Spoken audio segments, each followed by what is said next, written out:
Bonsoir Linda. Bonsoir Mohamed. Comment allez-vous? Très bien, et vous? Oui, vous avez des fiches 64 minutes. Ah oui, oui, je travaille aux 64 minutes, vous savez maintenant.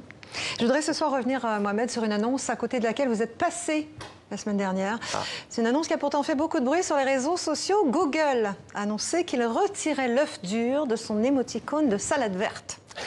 Les responsables expliquent vouloir faire de leur salade un plat inclusif et ainsi plaire aux véganes. Cette annonce a fait son petit effet sur la toile, visage hurlant de peur chez des carnivores qui ont reproché à Google son désintérêt pour eux.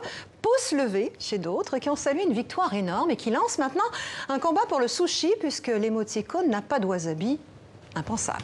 Alors, ce n'est pas la première fois qu'une controverse éclate autour des émoticônes. En octobre déjà, les internautes s'étaient insurgés contre le cheeseburger, la tranche de fromage étant posée sous la boulette.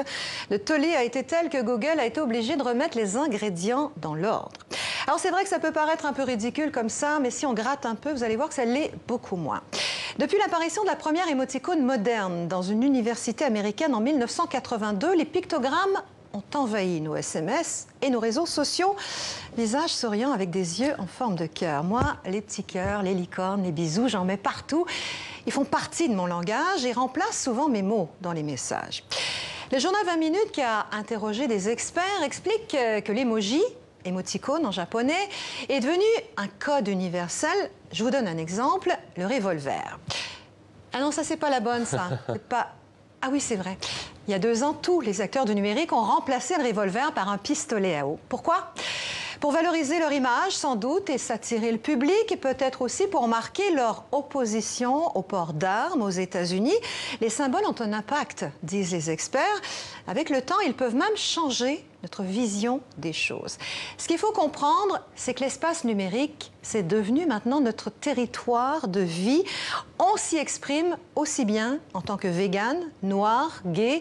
Il y a 3 ans, toutes les couleurs de peau ont été ajoutées. Ça fait plusieurs années que la communauté LGBT a été intégrée.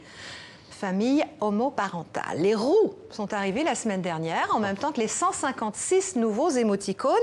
Comment ça marche tout ça? Eh bien, il y a un organisme, le consortium Unicode, qui se réunit 4 fois par an dans la Silicon Valley et qui reçoit des propositions. Vous souhaitez, par exemple, Mohamed, un drapeau du Québec. Il n'y en a pas. Ou une poutine. C'est vrai que j'ai déjà cherché le drapeau du Québec. Mais oui, il y a le drapeau de la Martinique qui lui ressemble, mais ce n'est pas le drapeau du Québec. Encore mieux, une poutine, le plat national des Québécois. Eh bien, si votre idée est retenue, ils vont standardiser un modèle. Et puis, les plateformes, Google, Apple, Facebook, n'auront plus qu'à le représenter selon leur propre charte graphique. Il faudra un peu de patience, quelques mois, une mise à jour, avant de les voir arriver sur nos téléphones portables. Savez-vous, pour terminer, Mohamed, quel a été l'émoticône le plus populaire aujourd'hui sur Twitter? Ah, je l'ai vu. Hein? Le high five. Un drapeau nord-coréen et un drapeau américain. Voilà, tapement 5 des présidents américains et nord-coréens. C'est un jour historique dans l'histoire des émoticônes. Mort de rire.